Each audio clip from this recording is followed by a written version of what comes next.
Good morning. Welcome. My name is Saule Mikaliunaite, and today I'm coming to you with a topic of DNA. Now, specifically, what can we learn from our DNA? And this is quite different because usually we're learning about our DNA. We're learning what is it made of, or what does it code for?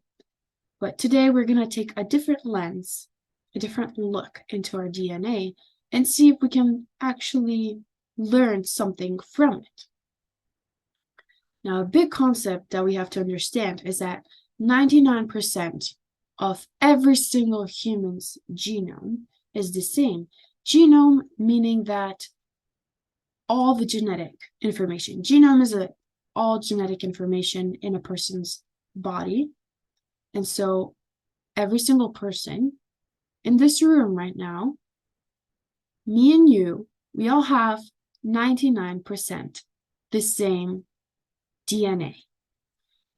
Now, this raises a question. Well, even though we breathe, we think, we feel emotions, we perceive things, we're still different. We don't think the same. We don't perceive things the same. And so what is that difference? What is that difference? Where does it come from? That's where that 1% sits. That 1% accounts for our individual differences. Our individual differences, such as our personality and our cognitive abilities.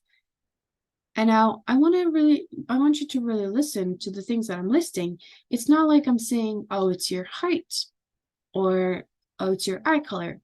No, it's these behavioral differences, individual behavioral differences. That is what that 1% is for, and that is what behavioral genetics field studies and focuses on.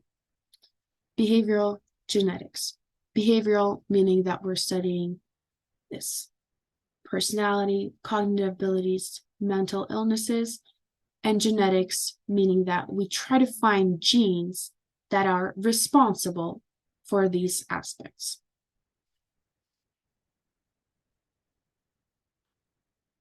So now I want you to think, what is responsible for how well you did at school? And I'm going to tie this back to genetics later. But I want you to think right now, what do you think is the most responsible for your academic achievement? Many people say that it is the effort you put in. It's the hard work you put in. And that is what got you to where you are. A lot of people say that it's the environment, that it's your parents. Maybe your parents pushed you, or maybe your parents didn't push you, and you didn't achieve as much as you could have. Many people say that it's the teachers. Many people say that it's the school, the culture, the environment. Overall, the environment. And so, as much as the environment does have an influence, an environment influences us in 50%, at 50%, there's a big misconception thinking that the environment is all that matters. That the teachers, the parents, the opportunities, the school, the country we're in is all that matters. However, this is a big misconception because environment only accounts for 50% of our differences. Now, that other percent is genetics. And why I want to focus on genetics today and not the environment, because the environment is not systematic. It is very random and due to chance. And we can't really measure something that is so random or due to chance. Let's say a student maybe broke his leg and can't come to school for a few days, and then they miss this major opportunity that would have given them a very big push towards where they're going. Well, that is a very unfortunate event, but it's a not systematic event. We can't account for that. Therefore, we have to focus on systematic events or systematic things, forces, which is genetics. So genetics is the major systematic force. Now, before some of you say that, oh, well, some environment is systematic, that environment that seems systematic is actually genetics in disguise. Let me give you an example. If a student comes to class and the teacher is a little grumpy, doesn't like the teacher, well, the student can either say, the teacher is bad, I don't like this class, I'm not going to try hard, doesn't matter, this class doesn't matter, it's irrelevant. Or the student can say, it doesn't matter that the teacher is a little grumpy, I'm still going to do my best, and I'm not learning for the teacher, I'm learning for myself to have my own achievements and to improve as a person myself. Now, what determines these two different behaviors, two different mental thinking ways? Well, that is where genetics come in. Genetics are in disguise here. The student that didn't want to learn has more genes that code for this pessimistic kind of look towards the world, or maybe he thinks that he has a low control over his own actions. And then there is a student where he understands that he's learning for himself. And that is genetics. That mindset comes from genetics. And now I come to you with this big statement. School matters, but does not make a difference. Our society is sort of obsessed with this idea of high selective schools, and if your kid goes there, then they're definitely going to achieve something in life and they're set for life. Done. If they went to that high achievement, if they went to that highly selective school, they're going to be fine. They'll survive. They'll earn a lot of money. They'll be successful and happy. However, that is a misconception. Quality of schools matters. If a student goes to a school where none of the teachers are good and none of the teachers are actually trying to teach, then of course that's going to influence the student's ability to learn. But when we look at high achieving students that enter selective schools, their ratings, the students' ratings don't improve. They just stay the same. They were a high achievement student. They stayed a high achievement student. So that's what accounts for these high ratings that these selective schools have, is that they select for only the best students, and then they have the best students. So these schools don't actually make much of a difference. As I'm saying here, does not make a difference.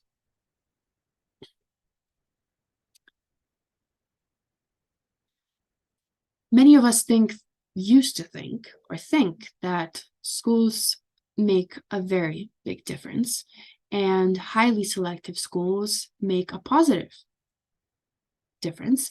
However, that might also be an opposite view, because highly selective schools give a lot of pressure on students, pressure that it's not necessarily needed to learn. You don't need that much pressure to learn something. And so this pressure takes away the enjoyment, the pure enjoyment of learning, and the whole idea of why we learn. Well, we learn because we want to learn. We learn because we enjoy learning. And now students are not learning because they want to learn, but they're learning because they're being pressured to, which damages their mental health and takes away the whole idea of education, because learning is such a beautiful thing that a person can do, learn about new things, but when it's over pressured, everything goes away, all the passion goes away. Now, another concept that genetics highly influence is our body weight. And I really want to talk about this today because our society has a sort of crooked look at the body and body weight. So many people think that body weight, body mass index is not heritable, or is only heritable like around 30%. That is a misconception. BMI is 60 to 70% heritable. What does that mean? That it means that our difference between weight is 60 to 70% due to our genes, what we inherited from our parents. And when we look at this graph, we see the blue line, which is a TT genotype. TT genotype, meaning that TT were the two nucleotides that were initially at a person's genome.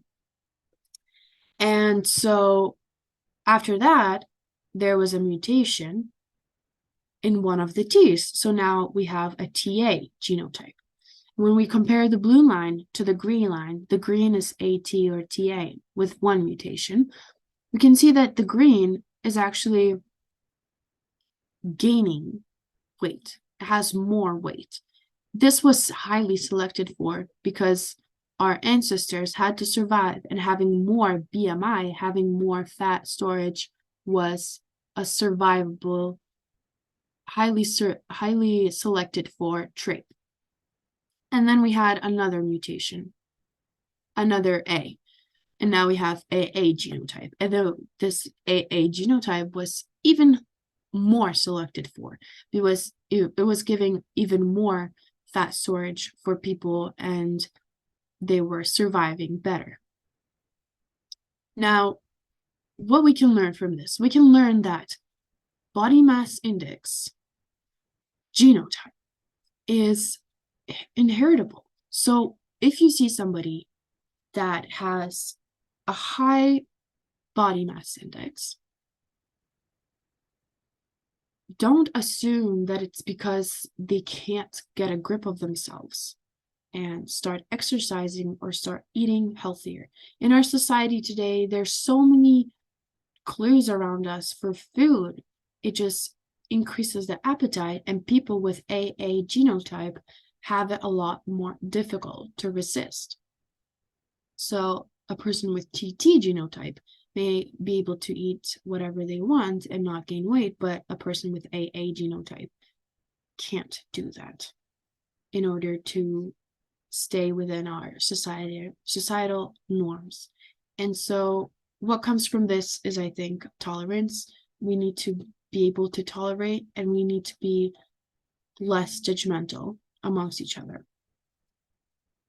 And the last topic that genetics teaches us is our applying to our medical system. So medicine, as we may have heard, is shifting from healing something after it happened towards predicting before it's going to happen and then preventing it from happening. Let me give you an example. Heart attacks. Heart attacks were very random and were seen as sort of luck. But currently, we can look at genes and we can predict if somebody is going to have a heart attack, meaning that how many genes they have that increase their chance of having a heart attack. And so the more genes a person has that increases their chance of having a heart attack, well, that increases their chance of having a heart attack, which, if we know, we can prevent them from having a heart attack. Similarly, it's with alcoholism. If a person has many genes that increase their probability of having of being an alcoholic, well, then the person can know that, and they can prevent that. They can not drink. You can't become an alcoholic if you don't drink. You need to drink to become an alcoholic. So now a person that knows this can stop drinking and prevent this major influence on their life before them becoming an alcoholic, because after you become one, it is very hard to come out of it. Similarly, after you have a heart attack, the damage is kind of done and you have to deal with it. Similarly, with mental illnesses, schizophrenia, for example, we can minimize the big impacts that first onset of schizophrenia has by predicting a person if they might have a schizophrenia, and we can use genes to see, oh, okay, this person has a high probability of having schizophrenia. Well, then this person should perhaps limit their stress or get right on medication and prevent from having to experience very difficult experiences. We can also prevent learning disabilities from intervening with schoolwork. Many kids come into school and only get diagnosed later. But now, if we analyze their genes before, we can see, okay, this kid might have difficulty reading, or this kid might have a difficulty with language. So we can teach them before, at a higher rate, before even school starts, or at first or second grade, so that they're not impaired with this disability later in life, which, if they are impaired, it makes a very big difference to what they achieve. And so, for some main conclusion points, I want you guys to focus on the whole idea that genes make us different, and different on the most basic, most fundamental level. Instead of looking at your genes and giving up, you want to analyze your genes, and then you see, okay, I might have a predetermination for alcoholism. Well, look at this as an opportunity to change your environment, to change your behavior, to not drink, to prevent stuff from happening. And this applies to everything. If a person has more genes for higher BMI, the AA genotype, well, then they can say, okay, this is a motivation. Instead of saying, well, I'm just going to give up and not exercise, look at it this way. Now I know. Now I know where is the main issue, quote unquote, and I can shape my environment. I can remove eating glues from around my house. I can get some healthy food, because I know that it might take more effort for me, and I don't have to compare myself to somebody else. Comparison is also a very big thing. We need to understand that we are different. That 1% is actually a pretty big number. It's around 1 billion genes. So that 1% is what makes us different. Listen to your body. Go with the gene flow. Gene flow is a very interesting concept, and you kind of want to listen to your body. You want to embrace your inner genes and what they code for, and stop allowing societal norms to mold you against your own nature.